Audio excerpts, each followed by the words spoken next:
प्रिय श्रोतागण, आज का ये वीडियो उन लोगों के है जिसको बिल्डरों ने लूटा है। लूट का एक तरीका ये कि पैसा लिया और आपको फ्लैट नहीं दिया, मकान तोड़ा, भाड़ा नहीं दिया, पैसा लिया, आधा बिल्डिंग बना के छोड़ दिया, पैसा दिया, बिल्डिंग बन गया तो आपके पास कंडीशनल लेटर में साइन कराने के बाद आपको पोजीशन देता है। इस प्रकार की दादागिरी बिल्डर की इसलिए है कि हमारे देश में न्यायतंत्र निकम्मा है। न्यायतंत्र का किसी को भय नहीं, कानून का किसी को भय नहीं। सबसे पहले आपको बता दें कि आपका संविधान में अधिकार क्या है और आपकी रक्षा कर कौन सकता है। याद रखिएगा, आपकी रक्षा के लिए दो संस्थाएं हैं। पहला तो अगर आपको लूटा तो आप न्यायतंत्र में जाएंगे, और दूसरा अगर न्यायतंत्र भी काम नहीं करता है तो जिनको आपने चुना है उनसे आप विनती करके कानून में बदलाव ला के अपने को बचा सकते हैं। लेकिन जहां पर भ्रष्ट बिल्डर तो चोर हैं ही, लेकिन हमारे देश में तो बड़ा दुख होता है कि भ्रष्ट न्यायाधीश है, भ्रष्ट चुने हुए प्रतिनिधि है, और सरकारी अफसरों के बारे में तो कहने की आवश्यकता नहीं है।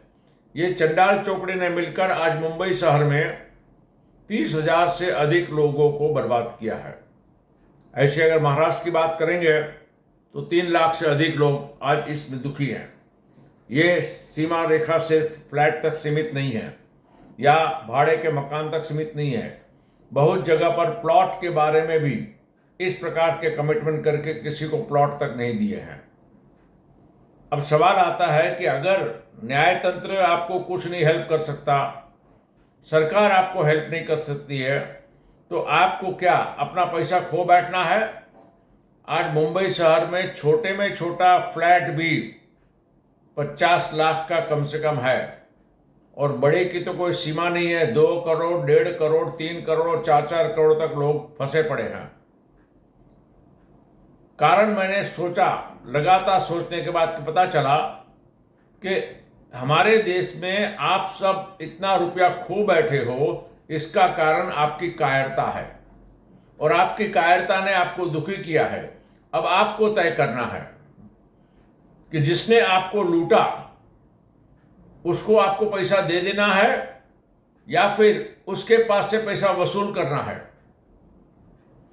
क्योंकि हमारे देश में न्यायतंत्र कुछ करता नहीं है। महारेरा महाचोर हो गया है। 100 केस में से 90 केस को कुछ मिलता ही नहीं है। न्यायतंत्र की बात करें तो 5 करोड़ लोगों के साथ अन्याय हो रहा है।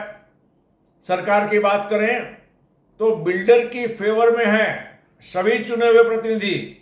कुछ भी बात आप विधानसभा में करें, आप समझ लीजिएगा उनका जो भी लक्ष्य है वो बिल्डर ही है। 51% का कानून बनाना था कि भाई अगर कोई ऑब्जेक्शन लेता है और बिल्डर काम नहीं कर सकता है तो उन्होंने 51% का अध्यादेश जारी किया। अध्यादेश मतलब ये होता है कि कानून बाद में बनेगा, पहले उसको इंप्लीमेंट करते हैं।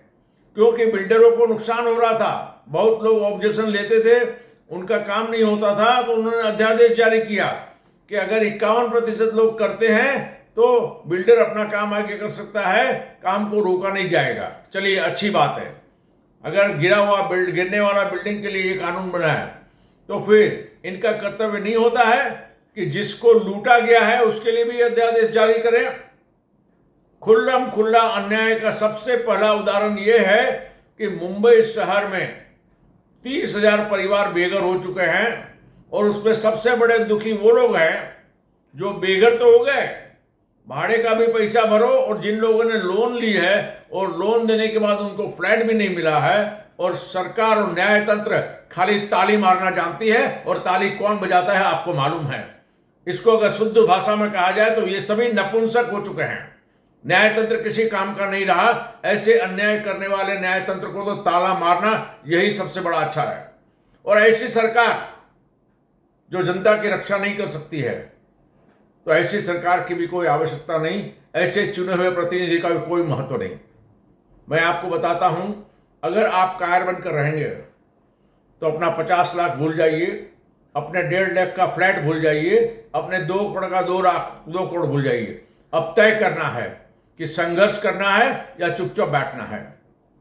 देखिए, जब कोर्ट न्याय नहीं करता है तो न्याय कैसे होता है, मैं आपको एक उदाहरण देता हूं नागपुर का।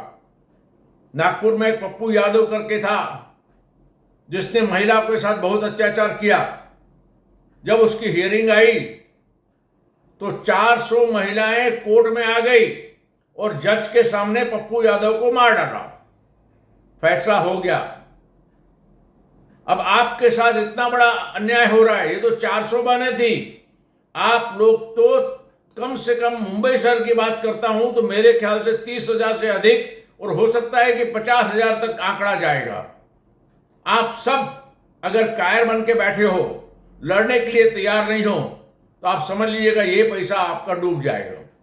अब आप सबको तय करना है कि 50 लाख वसूल करना है, 1 करोड़ वसूल करना है। मान लीजिए किसी का 50 लाख का फ्लैट है, किसी का 1 करोड़ का है, किसी का 2 करोड़ का है।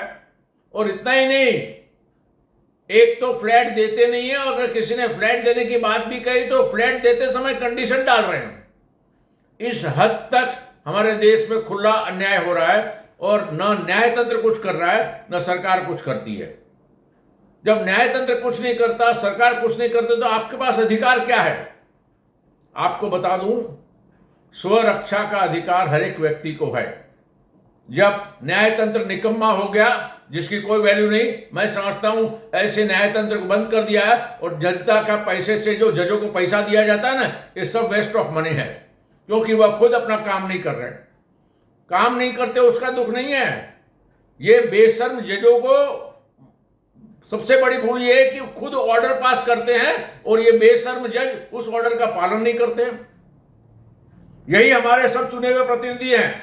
मैं तो बदतमीज कहता हूं इन लोगों को कि इनके पास कानून बनाने का अधिकार है और खुद कानून का उल्लंघन करते हैं, और मैं सारे सबूत देने के लिए तैयार हूं। अगर आज की तारीख में 50 लाख लोग बेघर हो जाएं, और अगर ये कानून नहीं बना सकते हैं, और फिर इसमें शेष नॉनसेंस बिल्डिंग, अरे हमारा शेष नॉनसेंस से कोई लेना देना नहीं है। हम जिस बिल्डिंग में बरसों से रहते थे, डिलापिडेटेड हो गया, उसको अगर आपने नया बनाने का तय किया है तो हमारी तो सिर्फ 2 ही शर्तें हैं। आप विधानसभा में इन चुने हुए लोगों की बहस पर मत जाइएगा।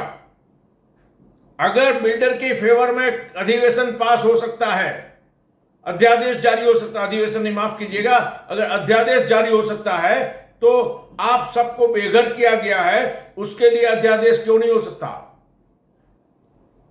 अब हमने उनको चुना है, उनको हमने अधिकार दिया संविधान के अंदर कि आप हमारी रक्षा करना। लेकिन याद रखिएगा, लोकतंत्र में, प्रजातंत्र में आपके पास पूरा अधिकार है।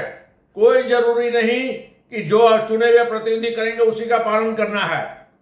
कैसा कानून होना चाहिए, न्यायपूर्ण, हम सब भी कर सकते हैं, क्योंकि ये हद के बाहर हो गया। हम अगर पब्लिक इंटरेस्ट लिटिगेशन करते तो हमें कोर्ट से ऑर्डर मिलता है, लेकिन आज की तारीख में तो न्यायतंत्र का कोई भरोसा ही नहीं है कि वो फैसला कब करेगा। लोगों का न्यायतंत्र पे विश्वास उठ गया है, इसलिए हमेशा हर व्यक्ति बिल्डर के साथ ही समझौता करता है, और बिल्डर पॉलिटिशियन के साथ मिलकर, भ्रष्ट पॉलिटिशियन, भ्रष्ट बिल्डर और भ्रष्ट जज ने आज 30 से लेकर 50,000 लोगों को बेघर कर दिया है। अगली मीटिंग हम लोग बहुत जल्द बुलाने वाले हैं, और इस विषय पर हम एक मीटिंग रखेंगे जिसमें आप सबको बताएंगे कि अब आपको क्या करना है कि आप लोग को फ्लैट मिले। लेकिन मैं सभी लोगों से क्लियर बात कर देता हूं कि जो डरपोक है, जो कायर है, जो इन लोगों की बातों में आकर डरता है, ऐसा व्यक्ति कृपया मीटिंग में मत आइएगा। जो लड़ने की हिम्मत रखता हो, जो ये करता हो कि जिसने मुझे लूटा है उसको अगर न्यायतंत्र कुछ नहीं करता, सरकार कुछ नहीं करती, तो आपको किसी बिल्डर को लूटना नहीं है।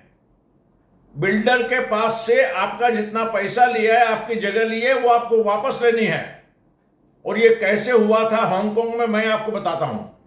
हांगकांग में 150 साल पहले ऐसी ही परिस्थिति हो गई थी कि भ्रष्टाचार चरम सीमा पर था। एक बिल्डिंग में आग लगी, 15 फायर ब्रिगेड की गाड़ियां आ गई, लेकिन पानी नहीं डाला, क्योंकि वहां आदत थी कि जब तक पैसा नहीं मिलेगा कोई भी सरकारी अफसर फायर ब्रिगेड काम नहीं करेगा। पब्लिक का मूड खराब हो गया और पब्लिक ने फायर ब्रिगेड के सभी लोगों को मारा। जितने चुने हुए प्रतिनिधि आए थे उन लोगों को मारा। परिस्थिति इतनी खराब हो गई कि चुने हुए प्रतिनिधि नहीं, उसके घर वाले भी बाहर निकल से घबराने लगे। और उसके बाद हांगकांग कैसा हो गया वो आपके सामने है।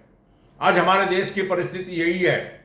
भ्रष्ट न्यायाधीश, भ्रष्ट चुने प्रतिनिधि, जुड़े और बिल्डर तो लुटेरे हैं। अब इनके लिए ऐसी परिस्थिति निर्माण कीजिए कि वो आपके साथ न्याय करे। आप लोग 30,000 हो, छोटे लोग नहीं हो, लेकिन अगर आपकी आदत है कि सबकी बात मानना, आके समझाए तो समझ जाना, बिल्डर समझाए तो समझ जाना, पॉलिटिशियन समझाए तो समझ जा, और जज, मुझे तो शर्म आती है कहते हुए कि हमारे देश में न्याय तंत्र है।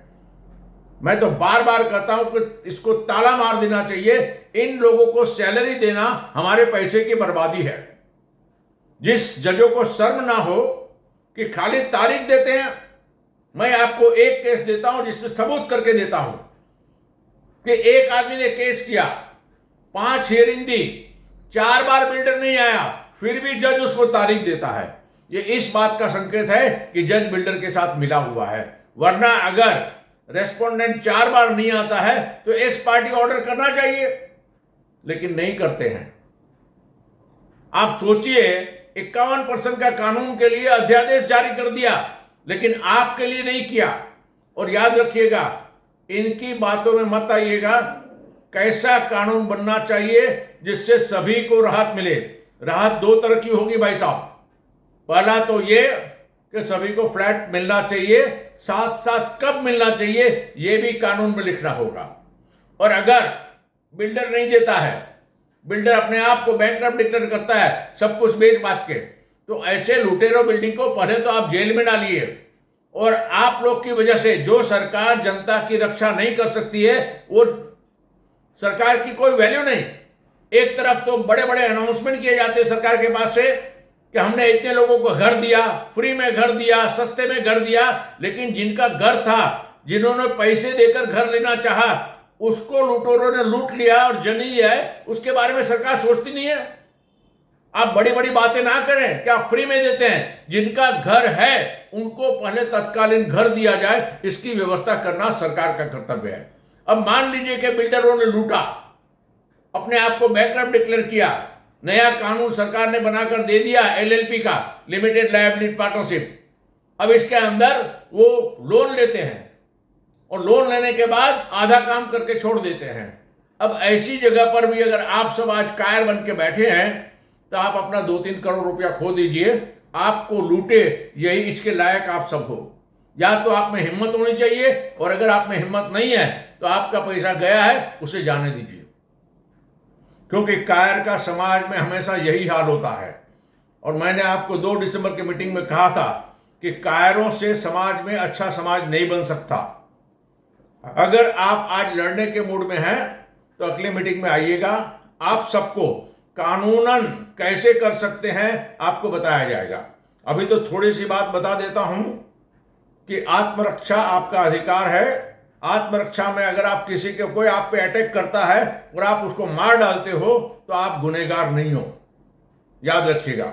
इसी प्रकार अगर इन बिल्डरों ने, भ्रष्ट न्यायाधीश ने, भ्रष्ट चुने हुए प्रतिनिधियों ने मिलकर आपको लूटा है तो आपका पैसा, आपका फ्लैट वापस लेने का अधिकार है। इसको किस प्रकार से करना, इसकी जानकारी हम आपको अगले मीटिंग में देंगे। हम आपसे इतना ही अनुरोध करते हैं कि सब लोग अपने मोबाइल नंबर में स्टोर कीजिए हमारी सोसाइटी का नंबर है, जिसमें हम आपको मैसेज भेजेंगे। और हम आपको जब मैसेज भेजेंगे आपको पता चलेगा। और ये तभी संभव है, ये तभी संभव है जब आप ये नंबर स्टोर करेंगे 8850109091। ये नंबर आप अपने मोबाइल में स्टोर कर लीजिए। बिल्डर के अगेंस्ट में क्या काम करना है इसकी जानकारी आपको इसी नंबर में दिया जाएगा। आपको व्हाट्सएप मिलेगा। जब आप अपने मोबाइल में ये नंबर स्टोर करते हैं 8850109091, उसके बाद आपको एक संदेश इसी नंबर पे भेजना है कि आपने ये नंबर स्टोर कर लिया गया है। आपका नंबर ग्रुप में आ जाएगा और बिल्डरों को अगेंस्ट में कौन सा एक्शन लेना है उसके बारे में आपको जानकारी दी जाएगी। सबसे पहले आप सब लड़ने के लिए तैयार हो जाइए। जिसने आपको लूटा है उसको शायद हम लूटेंगे नहीं, लेकिन जिसने लूटा है उससे हमारा पैसा हम वापस लेंगे। उन्होंने तो लूटा है, फिर भी न्यायतंत्र कुछ नहीं करता, फिर भी सरकार कुछ नहीं करती। आपको लूटना नहीं है, जो पैसा आपका लिया है वापस लेना है। उसके लिए कोई भी कदम उठाना पड़े हम सब मिलकर उठाएंगे। ये संदेश आपको देता हूं। आप सबको व्हाट्सएप के माध्यम से जानकारी दी जाएगी अगली मीटिंग कब है। आपका कर्तव्य है आप सबसे पहले 8850109091 स्टोर कर लें और हमें मैसेज भेजें कि आपने ये नंबर स्टोर कर लिया है। इसी फोन नंबर पे आपको आने वाले मीटिंग के बारे में और साथ साथ महत्वपूर्ण कानूनी मुद्दों के बारे में जानकारी दी जाएगी। तब तक के लिए हम आपसे इतना ही कहेंगे कि आप अब लड़ने के लिए तैयार हो जाइए। समझौता मत कीजिए, क्योंकि इस देश में भ्रष्ट जज हैं, भ्रष्ट चुने हुए प्रतिनिधि हैं, बिल्डर लुटेरे हैं, पुलिस और बीएमसी काम नहीं करती है। अगर आप लड़ने की हिम्मत रखते हैं तो ही मीटिंग में आइएगा। हमें कायरों का मीटिंग में हम आमंत्रण नहीं दे रहे हैं। अब ज़्यादा न कहते हुए, जब आपको संदेश मिलेगा मीटिंग में अवश्य आएगा। तब तक के लिए सभी को जय हिंद।